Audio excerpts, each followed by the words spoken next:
La vérité doit être ta vie. La vérité, c'est un schéma que nous tous nous disons que nous pouvons l'emprunter. Mais personne n'ose parce que c'est difficile. C'est un schéma qui est là. Tout le monde dit que non, je vais entrer dans la vérité. Mais personne n'ose parce que c'est difficile d'accéder. Mais pour accéder à ce chemin de la vérité, c'est trop difficile. Il nous dit qu'il est la vie et la vérité. Nous avons cru à la vie et à la vérité. Mais pourquoi cette vérité ne fait pas partie de nos vies? La nouvelle que nous avons apprise de lui et que nous vous annonçons, c'est que Dieu est lumière et qu'il n'y a point de ténèbres en lui. Amen. Nous avons tous appris que l'Éternel est la lumière et qu'il n'y a point de ténèbres. Nous tous, lorsque nous avons cru en Jésus, lorsqu'on nous a évangélisés, on nous a dit que l'Éternel est la lumière et la vie. Nous avons tous appris que dans notre vie, lorsque vous acceptez Jésus, vous avez la lumière en vous. Lorsque nous acceptons lui dans notre vie, nous avons la lumière et il n'y aura plus de ténèbres. C'est cette nouvelle message qu'on nous a prononcé. On nous a dit, il est la lumière. La lumière sur toutes choses.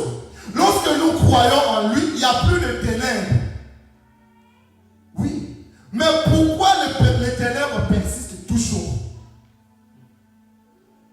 Et pourquoi cette vérité qu'on parle, on ne le voit pas? Deuxième verset. Si nous disons que nous sommes en communion avec lui, si nous disions que nous sommes en communion avec lui, après, et que nous marchions dans les ténèbres, nous mentons. Amen. Tu peux acclamer ce message. Alléluia. Acclame ce message.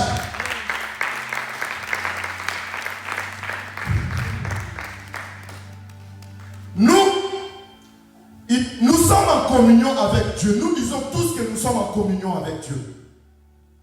Nous sommes en communion avec lui. On dit tout le temps, moi j'ai Jésus en moi. À part Jésus, il n'y a personne d'autre. En lui, il y a la lumière. J'ai adopté la lumière dans ma vie. J'ai fait résider la lumière dans mon cœur. Mais ici, on nous dit, tu dis que tu es en communion avec Dieu, mais tu es dans les ténèbres. Tu es dans les ténèbres. C'est que nous sommes en train de mentir. Verset 7. Mais si nous marchons dans la lumière, comme lui, il est lui-même lumière, nous sommes mutuellement en communion et le sang de Jésus, son Fils, nous purifie de tout péché. Amen. Acclamez très fort pour ces messages. Acclamez très fort. Merci Seigneur. Merci serviteur. Oui. Le début, je dis que la vérité, c'est un schéma. C'est un schéma que nous voulons tous entrer. Mais ce chemin est rempli d'embûches, est rempli de choses, est rempli des obstacles. Dans notre vie, enfant de Dieu, nous avons tous une capacité à mentir. Quelqu'un m'entend? Nous avons la capacité à mentir. Mais la vérité, pourquoi elle est difficile dans notre vie?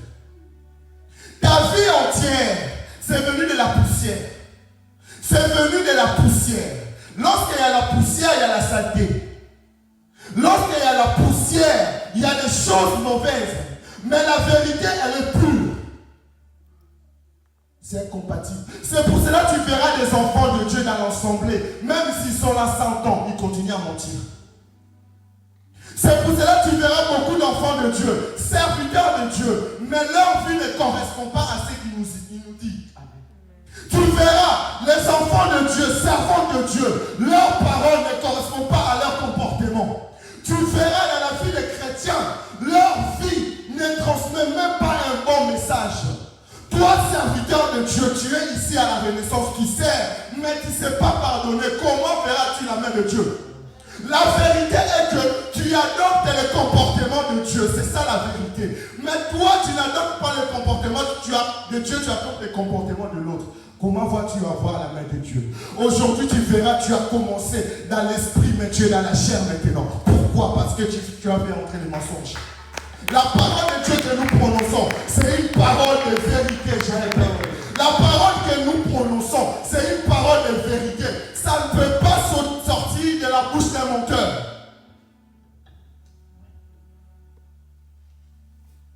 Amen. C'est quoi? Vous savez, il nous dit, pour me servir, celui qui veut m'adorer, adore en esprit et en vérité. Toi, tu dis que Jésus, je t'aime. Mais ce n'est pas ton premier choix. Comment vas-tu? Comment définir ton amour par rapport à lui? Tu es en train de lui dire que tu l'aimes ou tu aimes ton prochain. Mais c'est toi qui le poignardes dans le dos. Comment verras-tu la main de Dieu? Voilà pourquoi beaucoup d'assemblées ne restent pas longtemps. Pas à cause des pasteurs, c'est à cause des gens qui l'entourent. Il faut faire attention à nos comportements et nos attitudes. Si nos attitudes extérieures ne correspondent pas à ce que nous disions, sachez qu'il y aura un mauvais témoignage des gens dehors. Les gens dehors verront ce que tu fais et ils ne viendront même pas à l'assemblée. Si toi tu méprises avec les gens qui méprisent, dans l'église, ils vont dire l'église là, ils méprisent les gens. L'église là, il se manque des gens parce que tu participes à la moquerie. Dans l'église là, les jeunes sont impudiques parce qu'ils te voient là où il y a l'impudicité. Disons, dans l'église là, il n'y a pas la sanctification parce que nous-mêmes nous transmettons l'impudicité des hommes. Eh oui. Voilà pourquoi tu évangélises mais personne ne t'écoute parce qu'ils te voient. Nous croyons que notre vie est discrète, mais les gens nous voient. Les gens nous voient comment nous nous comportons à l'extérieur.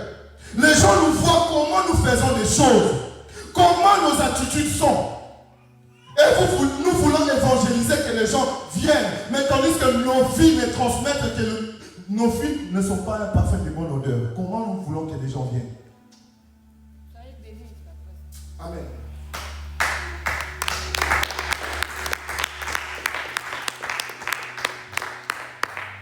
Vous savez, vivre dans les mensonges, ce n'est pas seulement dire les mensonges. Car la vérité, ça ne se dit pas. La vérité, ça se fait. C'est des actions que tu poses démontrera que tu es dans la vérité. C'est comme si deux personnes sont trempées d'eau. Il y a la pluie à l'extérieur, non? Il y en a un à qui on l'a aspergé de l'eau. Et il y en a l'autre qui était sous la pluie. Est venu à l'église. Et de se présente, on dit, moi j'étais sous la pluie. Tu vas croire qui? Tu vas croire qui, servante? Oui, les deux sont mouillés. Tu vas croire qui? Les deux. Tu vas croire les deux. Mais il y en a un qui était sous la pluie. Ils disent tous que non, nous étions sous la pluie. C'est ça la vérité. La vérité, ça ne se joue pas à l'apparence. Pour connaître la vérité, Samuel, avant de choisir le successeur du roi Saül, lui regardait le physique. Il regardait les fils d'Esaïe. Il les regardait, il disait non, ils sont beaux, ils sont grands, ils sont. Mais l'Éternel dit, ne regarde pas leur physique, ne regarde pas l'apparence. Parce que eux là, je ne l'ai pas choisi. C'est pour cela dans ce monde, il y a des élus et il y a des appelés. Tant que tu es ici, si tu es un élu, tu resteras ici. Tu resteras dans la vérité. Tu resteras dans la vérité. Si tu es un élu, en fait, la vérité, ça s'acquiert. Le problème de nous, enfants de Dieu, nous disons non, nous sommes nés dans la vérité. Qui t'a dit que tu es né dans la vérité? La vérité, ça s'acquiert. Lorsque tu sers Dieu, lorsque tu pars à l'église où tu es dans la présence de Dieu, Dieu te communiquera la vérité parce qu'il sait que tu es menteur. Il sait qu'en toi, il y a le péché. Il sait qu'en toi, il y a l'obscurité. Il sait qu'il y a toi, il y a des choses mauvaises. Quand lui, il vient pour remplir son esprit en toi. Et lorsqu'il remplit, il y a la lumière. Il y a la lumière qui entre dans ta vie et il y a la vérité qui rentre. Mais toi, enfant de Dieu, tu dis non, j'ai accepté Jésus comme Seigneur et Sauveur. Mais c'est toi qui se moque des autres et d'ailleurs. Qui trompe qui? Tu es serviteur de Dieu, tu es servant de Dieu, tu ne demandes jamais pardon, même si tu as raison. Comment vas-tu prospérer? Tu es serviteur, servant de Dieu. C'est toi qu'on te voit dans les boîtes de nuit, dans les choses obscures. Comment vas-tu évangéliser les autres? Bien aimé, ne nous y trompons pas. Lorsque nous venons servir Dieu, nous venons servir la vérité. Nous ne venons pas servir les hommes, nous ne venons pas servir. En fait, nous les hommes là, nous sommes tous pécheurs. Amen. Oui. Ayons la vérité en nous. Nous ne pouvons pas continuer ainsi. Nous ne pouvons pas continuer ainsi. Parce que si nous continuons ainsi, nos vies vont être détruites. C'est pour cela que ta vie est détruite. C'est pour cela aujourd'hui, les gens ils parlent que de toi parce que tu montres une mauvaise image. Parce que tu n'es pas dans la vérité. Tu viens te mettre devant les gens. Tu viens adorer les Seigneurs. Tu viens même élever tes mains vers le ciel. Quand tu élèves tes mains vers le ciel, tu élèves tes mains. Mais c'est toi qui connais que tu as les mensonges en toi. Réponds-toi. Réponds-toi. Je me réponds. Mon frère, servir Dieu c'est difficile. Être enfant de Dieu c'est très difficile. Ce n'est pas quelque chose, dire non, ce n'est pas des blagues. Parce que lorsque tu l'as accepté, tu as accepté de suivre la même vie que lui. Mais parce que toi, ta fierté augmente chaque jour que tu es dans la chrétienté. Au contraire, il faut être humble. Ah oui. Nous les enfants de Dieu aujourd'hui, être chrétien c'est devenu un événement de mode. Être chrétien c'est de prêcher sur TikTok et toi-même tu transmets même pas ce que tu prêches aux gens. Amen. Être chrétien aujourd'hui, je vois ça, beaucoup de chrétiens, beaucoup de gens, des enfants prêchent sur TikTok. Beaucoup. Je vois beaucoup. Mais est-ce que nous sommes vraiment de vrais chrétiens? Est-ce que nous l'avons vraiment accepté? Toi, on te dit, viens à l'église. Tu dis non, je suis occupé à faire autre chose. Mais tu sais que tu as un travail à l'église. Je parle à quelqu'un ce matin.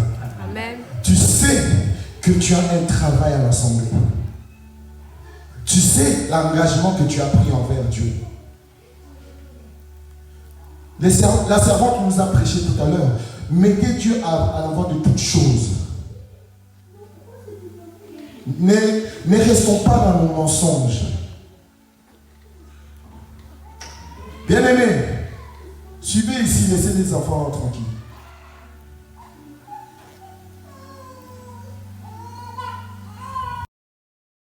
La vérité en nous.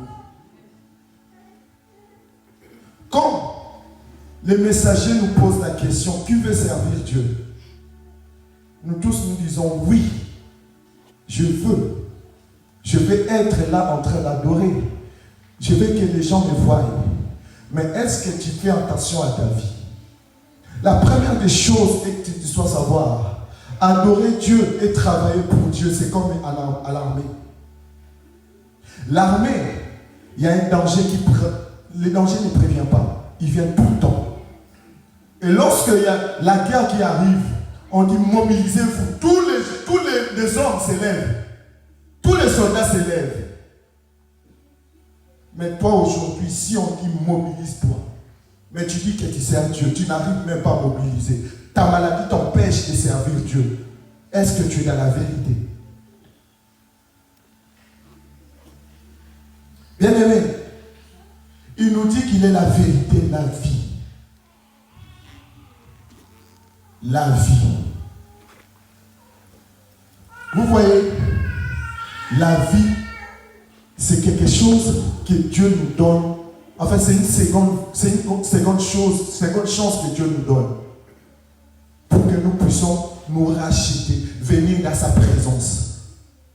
Ce matin, si tu étais menteur, tu dois laisser ton mensonge. Pour voir la main de Dieu dans ta vie, tu dois arrêter de mentir, sois dans la vérité. Tu dois arrêter l'impudicité, sois dans la vérité. Tu dois arrêter d'être tout, sois dans la vérité. Tu dois arrêter. Pourquoi nos cœurs aujourd'hui sont dans les relations amoureuses que les relations avec Dieu? Amen. Vous m'avez entendu?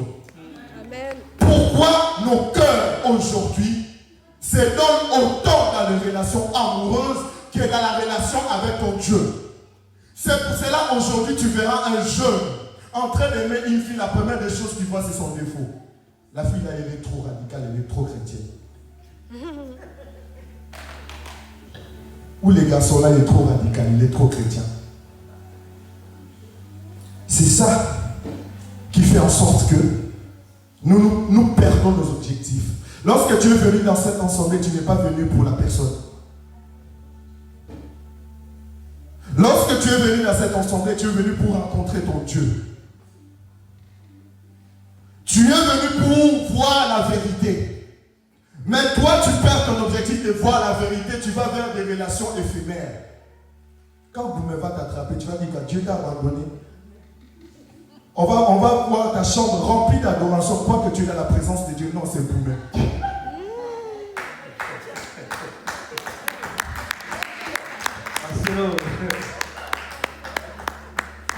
Bien-aimé, soyons dans la vérité. Soyons dans la vérité. Ah oui, on va croire que ce sont des adorations. Mais non, c'est pour me calme le cœur.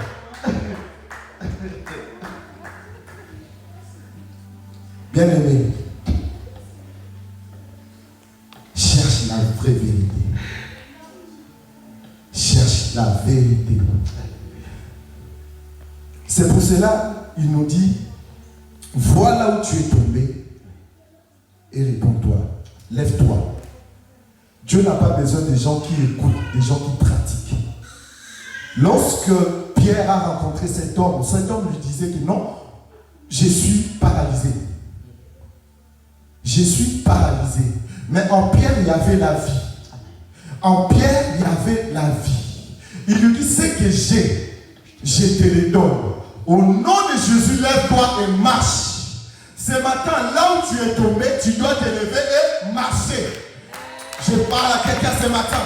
Là où tu étais tombé, lève-toi et marche. Là où tu es tombé, là, lève-toi et marche. Ce n'est plus l'heure de rester par terre. Ceux qui restent par terre, ce sont les gens qui sont déjà déchus. Mais toi, tu as la victoire. On ne combat pas pour la victoire, mais on est dans la victoire. Levez-vous et marchez. Levez-vous et marchez. Levez-vous et marchez. On dit levez-vous, levez-vous, levez-vous.